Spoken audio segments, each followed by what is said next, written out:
Goblins, how are we doing? Welcome back. So I'm out riding on the wicked Kawasaki ZZR1400 today, and in today's video we are discussing assertive versus defensive riding techniques. What the hell do they mean, and when should you be using one over the other? Let's jump on, let's find out. Yes, guys and gals, I'm sure you've heard those two phrases before as you've been learning to ride or learning to drive even. And they can be a bit confusing because, well, my riding style in particular, and this is kind of a personal choice, it's up to you how you want to do it. All that I can do is recommend which types of riding would be best for, I don't know, generalized situations, scenarios. Now for me, my style of riding is assertive. I'm actively trying to filter, I'm actively trying to overtake, basically get away from and stay away from as many vehicles around me as possible. Now, trying to stay away from vehicles can be kind of miscommunicated as defensive riding, and it's quite interesting how I was reading an article the other day about how to improve your riding techniques, and it said about practicing defensive riding, and at the time I was like, I don't know if I agree with that, because the more defensive you are, unfortunately in a lot of cases the more endangered you are. Not necessarily to yourself, but other people may be a danger to you. Like a perfect example is when my wife, she rides quite defensively. I don't think it's deliberate, I think it's just that's how she feels comfortable riding. And she was riding in lane 1, so if there's 3 lanes, this here would be lane 1. She was riding in this lane, and it was a single lane carriageway, and she got overtaken on a bend because someone misconstrued that as her allowing the driver behind her to overtake her, which absolutely was not the case. And I remember there was another scenario as well where we were riding together.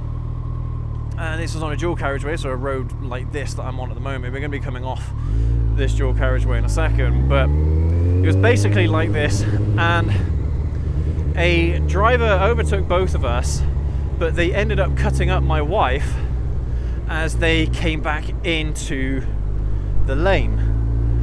And I got really angry in that situation because the driver, clearly as they overtook me, they didn't know that my wife was riding basically in lane 1. I was riding in this one, lane 3, as I usually do, and she was riding over basically this side of the road. And as the car overtook, they basically cut her up because I don't know. I think it's because they didn't see her. And I mean, I actually challenged them on it. I got off my bike and I wound down the window and I said to him, do you know what you just did? You nearly ran over my wife, you just cut her up, do you not see her? And he looked in his mirror and he was totally bewildered, had no idea that the wifey was there. So part of assertive riding isn't aggressive, so to speak, it's about putting yourself in the right position on the road so people can see you. Yeah? People find it easier to see you. You make yourself as visible as possible. Not just to people that are traveling the same direction as you, but also people that are traveling in the opposite direction. So for example, this is a right turn here. I'm in lane 3.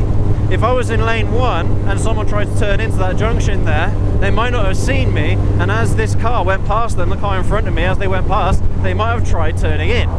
You know, it's just little things like that riding defensively doesn't help you with. It makes you more of a target. It really doesn't help you in most situations. Okay? Now I would argue that riding pretty much anywhere, anytime, an assertive position on the road, an assertive riding style is safer and more beneficial to not just you in terms of safety, but also beneficial to you in terms of getting to your destination quicker, being less of a hassle when it comes to congestion. Because part of assertive riding is filtering. If you're a defensive rider, you wouldn't be filtering. You might be putting yourself in a certain place on the road to kind of avoid being rear-ended or something like that, but you wouldn't actively be looking to filter. And that's the thing about bikes. Bikes are usually safest when they are moving.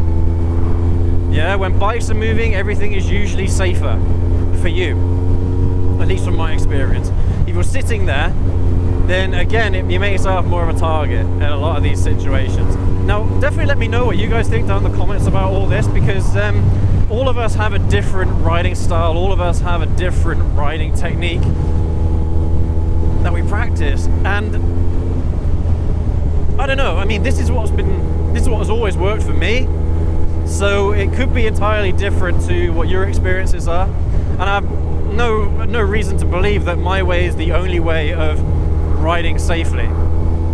Yeah, I'm sure there are plenty of techniques that you can use, and I mean, whilst we're on the topic of this, it's never a bad idea to get some advice, you know? Maybe go out with a more experienced rider than you, go out for a ride, let them take the rear position, you take point, and let them assess your riding, and you know, whether or not there's something that you could do to improve your riding in terms of safety or whatever it might be. Yeah, don't be afraid of that, yeah?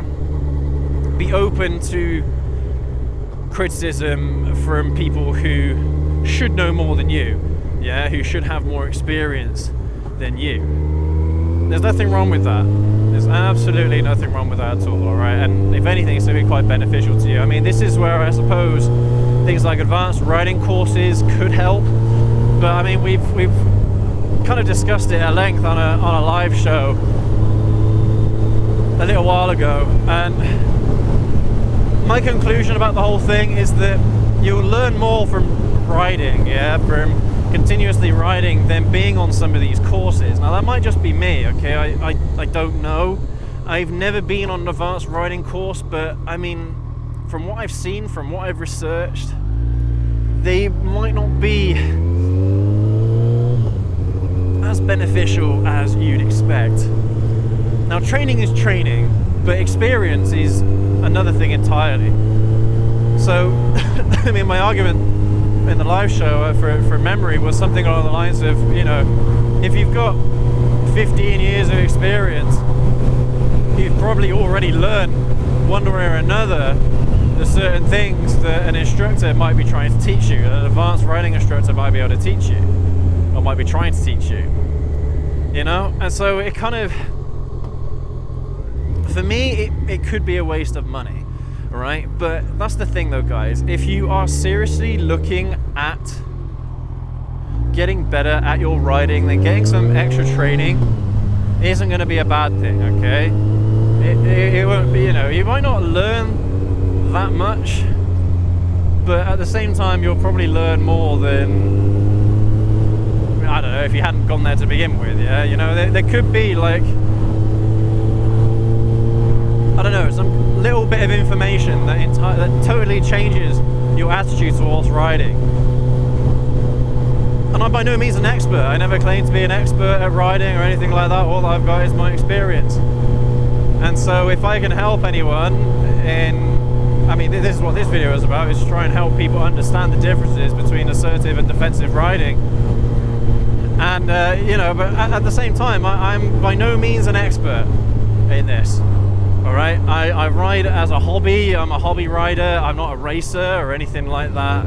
So, you know, I mean, to be fair, I actually don't think that, I don't know, racers have much to offer in terms of street riding anyway, but, you know, information is information. Good or bad, it's still information, which is always going to be beneficial to you if you want to be a better, more well-rounded rider. But anyway, so I mean, I can't remember if I've actually described yet what assertive riding actually means, or defensive riding. Now this definition might change depending on who you're talking to, and definitely let me know if if my kind of explanation isn't quite right, or if you understand it a little bit differently. But assertive riding is basically trying to put yourself in the position where you make all the decisions, so you don't leave decisions to other drivers on the road. Yeah. So, I mean, yeah. For example, I mean, doing overtakes is an easy one, because doing an overtake is something that you actively will try to do, but it's not like as if, I don't know, the driver in front is going to actively slow down and move over to the side to let you overtake. And that's the thing. That is very defensive driving if someone does that. So someone in that situation should be just maintaining their speed, maintaining their direction of travel, and basically letting you get around them. Yeah, that's what it should be like. Yeah, it's like, you see this kind of crap all the time, people letting people in when drivers behind you aren't going to have a clue that that's what you're doing, apart from your brake lights are on. You're not indicating, there's no reason why you should be braking. And my mum, gosh, this was a long time ago now, 10-15 years ago, something like that. She got into a massive rear end crash because someone just randomly stopped dead on a 60-mile-an-hour road, I think it was. So it was national speed limit road. They stopped dead for no reason whatsoever. And I mean, okay, yeah, in that instance you can make the argument that my mum was driving too close to the person in front, something like that. But at the same time, a lot of driving and riding is about anticipation. So if you're not anticipating that person in front of you is going to stop because you see no reason for them to stop in front of you, then, well, why should you expect them to be stopping?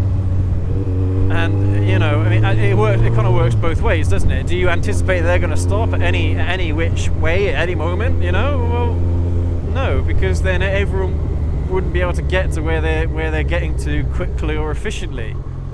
That's what I mean. It's to be expected. There's a reason why things are the way they are on the road, and it's because people expect you to do certain things. It's like people expect you to be indicating before you maneuver. People expect you to be looking in the mirrors before you maneuver. People expect you to do certain things. People expect you to maintain speed if there's no obstructions, if there's nothing in the road. People expect you to be doing that. And if you do something that is unexpected, then don't be surprised if drivers behind you all of a sudden are in a panic, or all of a sudden, they rear-end you or something like that, because they haven't anticipated what you're going to do. And to be fair, part of riding assertively is making sure that everyone around you, all drivers, all riders, all pedestrians, everyone around you know exactly what your intentions are at any one time. If your intention is to overtake, make it obvious that you're looking to overtake. Yeah, get into lane 3. Don't get too close to the car in front or the vehicle in front, but get close enough so you're not having to try and overtake for half a mile before you actually get past the vehicle in front. Oh, excuse me. Oh, there's lots of dust out today. But it's just trying to make things as obvious as possible for everybody, so there's less room for error. Or there's, so there's more room for error. Yes, because everyone knows what you're going to do. Everyone's able to anticipate what you are going to do. And that's all part of assertive riding. Yeah, all part of assertive riding. Being the person who makes a move, being the person who, it's like, you get stuck at mini roundabouts and there's 3 people on a mini roundabout and none of them know who has the right of way or what have you. It's like, just break the deadlock. One of you go.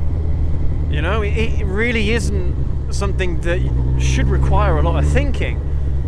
But honestly, people get confused. People get confused by right of way in general. Give way, people don't understand what that sign means in a lot of cases. And that's the thing. If you ride defensively, then in a lot of those situations, you're not going to know what to do. you're not going to know what the best course of action is in that particular situation. Whereas if you ride assertively, you are the one forcing the decisions. You are the one forcing, basically, I mean, you're not being rude or being arrogant or what have you, you know. You are basically making the decisions for other people. That's effectively what being assertive means when you're, at least in the context of riding a motorcycle or driving a car, I suppose.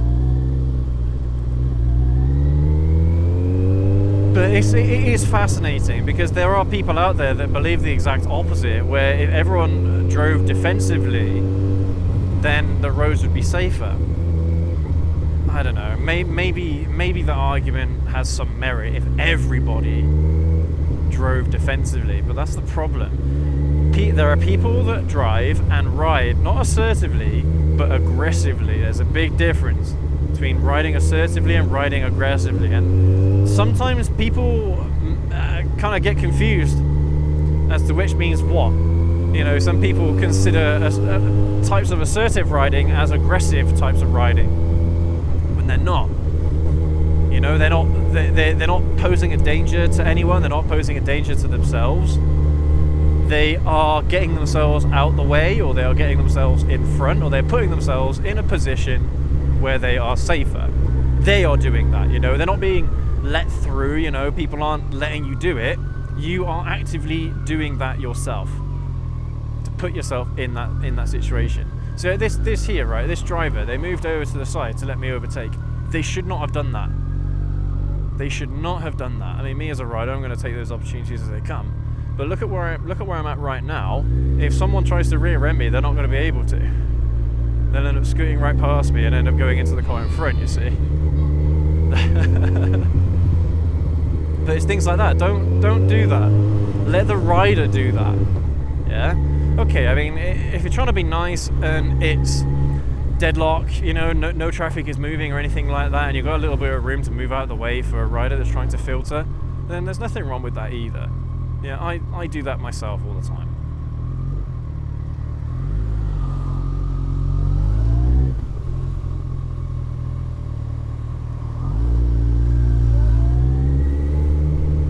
Yeah, it's absolutely fascinating, the differences between people and how their personality affects or influences the way how they use the roads and their attitude towards other drivers, other road users. Yeah, driving psychology is absolutely fascinating.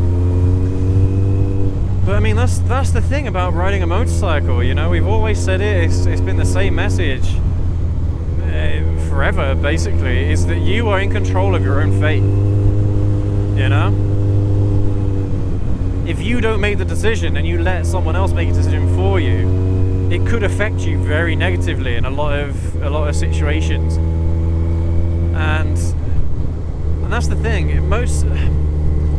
I don't know. It's really odd.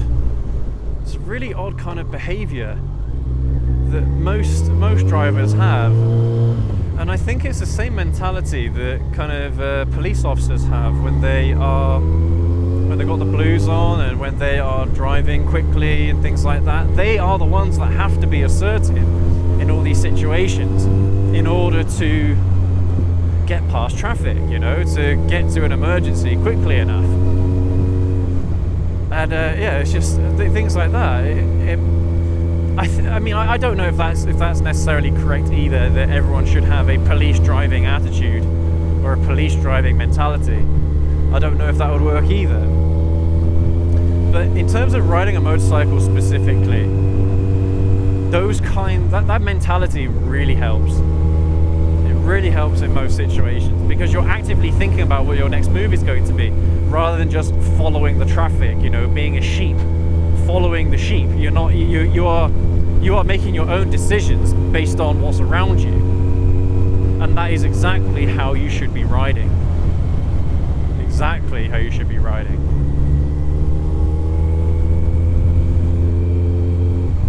And I mean, this is something I don't know if this is something that can be taught. You know, I really don't know if I'm sure that there are certainly ways of teaching and encouraging riders to ride a certain way. I mean, that's what I'm doing with my wife a lot of the time.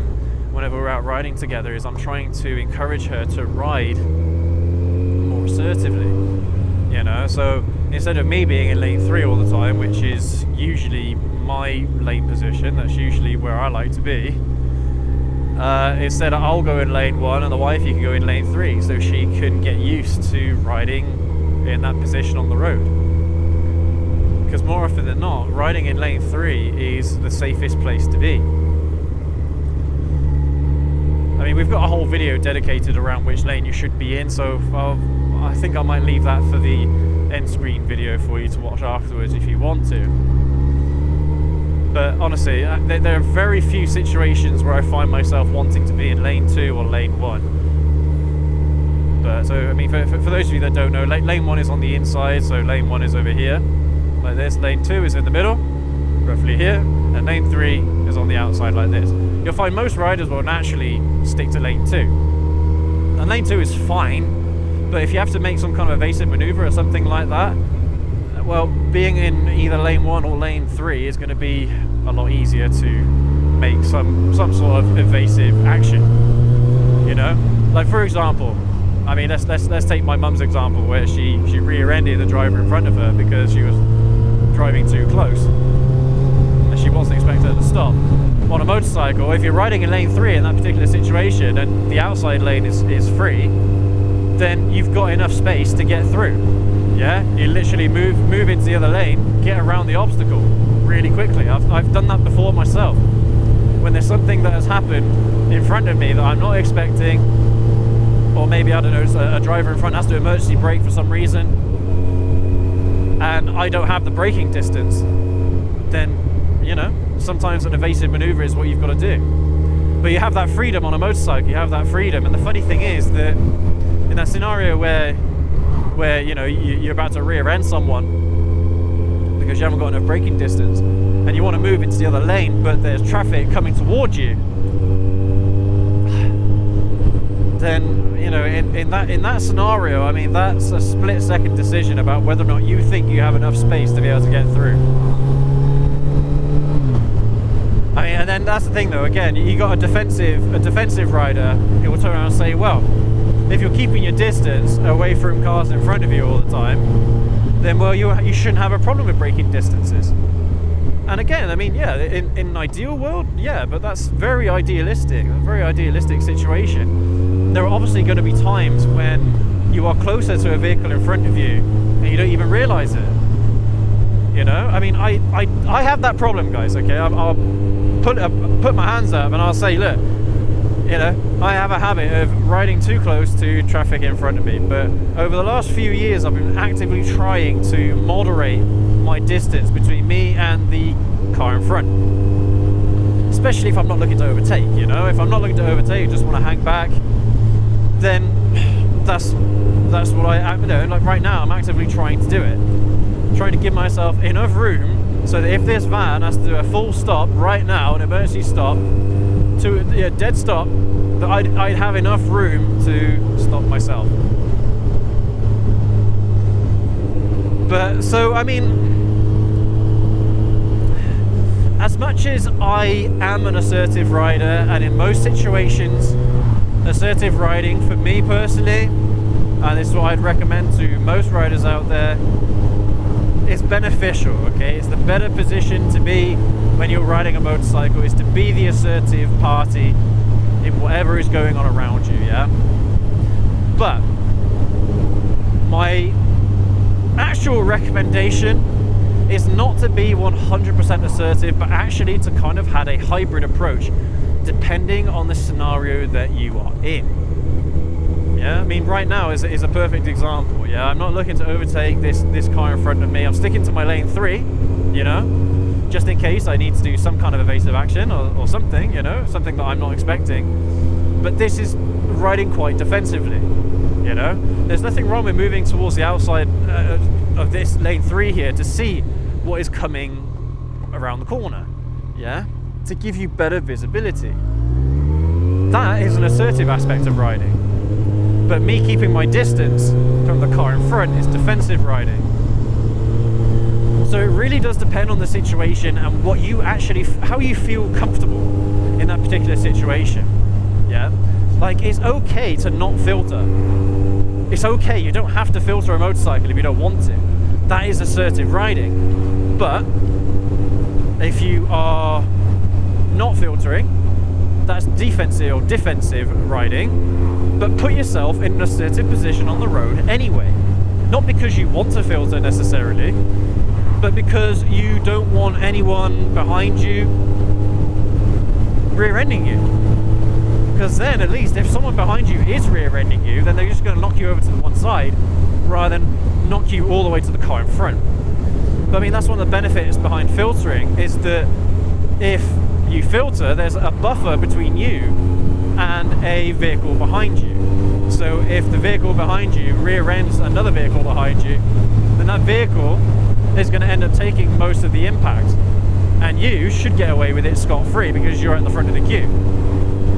You know, so it's situations like that. And also you've got country road riding as well as a different kind of aspect to this. I'm looking around this bend here, I want to be in lane 3.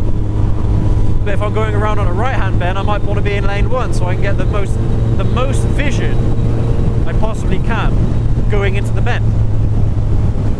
So honestly guys, there's a lot to learn between assertive riding and defensive riding. So see right here, let's see, I should be in lane 3 right now.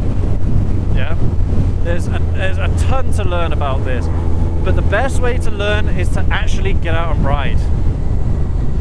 Yeah, it's experience. Think of experience as your own kind of training, but you are actively being critical of your riding behavior, your riding techniques. The more critical you are of yourself, the more reflective you are of yourself, the better rider you should become. Don't get me wrong, guys and girls, everyone makes mistakes. Everybody in the world makes mistakes. We're all human at the end of the day. But that's the thing, the more experience you have, the more aware you are of potentially your own mistakes, and also mistakes of other people around you as well. You are able to anticipate what other people are doing around you better. And that all comes from experience. That's the funny thing. I mean, a lot of people put a lot of stock into training, but experience is where you are going to learn the most. It's like when you pass your motorcycle test. If you pass your full A license, right? You buy yourself a bigger bike, you start riding. That doesn't automatically mean that you're an expert rider. If anything, you are still very much a beginner rider. It's only when you've been riding for a few years or so it's when you can actually call yourself a competent rider, when you've had that experience. Training is one thing, but experience is another thing entirely.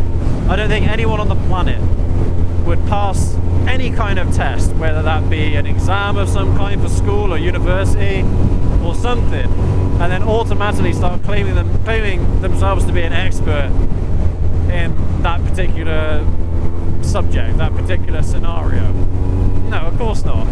Because unless you've actually got experience in that particular field, then no, your training might as well count for nothing. So that's why it's important to get on your motorcycles and get out and ride. Yeah, honestly, that's my biggest recommendation, is to get out and ride and learn your behaviors, learn your patterns, be self-reflective, be self-critical, and you will get better. You will be a better rider as a result. You'll be a safer rider, you'll be a more considerate rider. You don't necessarily get as angry either, because you're anticipating a lot of what people do around you. I mean, I do get angry and I do get frustrated when I'm driving, when I'm riding, because, you know, people are stupid, people make mistakes. You know, like that driver there, I was totally expecting them to pull out then, but I think they caught a glimpse of me. But yeah, I was totally expecting them to just cut me out there. But yeah, you learn these things. You learn where the potential hazards might be, and you'll learn to watch out for those hazards, and you'll be prepared for them. And unfortunately, the only thing that can do that, that can give you that, is experience. It's the only thing. especially when it comes to assertive and defensive riding. Knowing when to be assertive, knowing when to be defensive is crucial.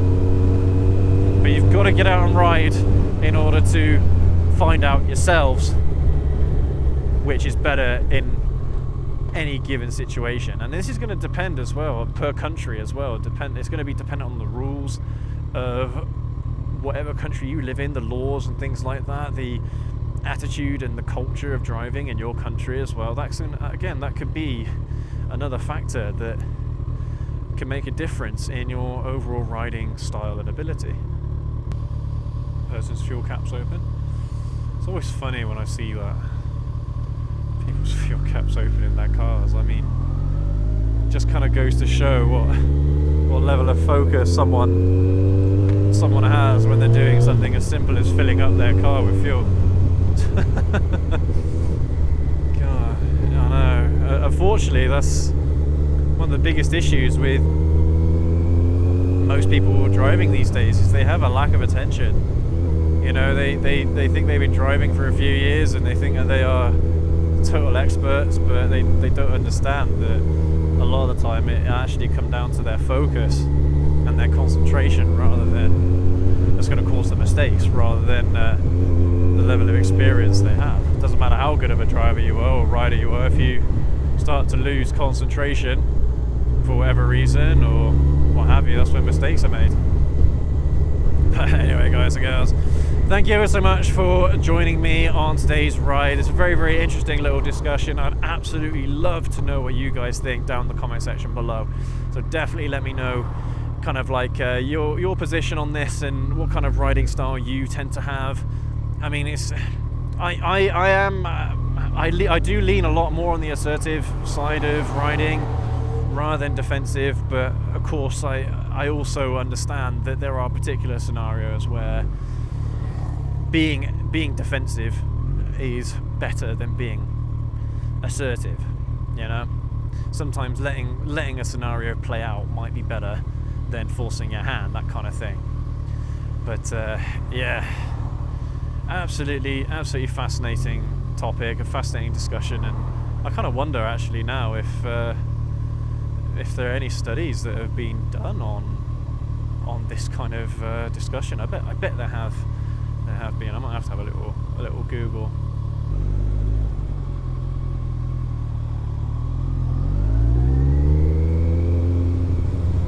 Anyway, guys and girls, thank you ever so much again for watching all the way to the end. Definitely check out the video that we've got coming up on the end screen. Leave a like, hit subscribe. As always, guys and girls, share this video with your mates. I'd really appreciate it. But yeah, take care, ride safe. We'll catch you all in the next video. Have a good one.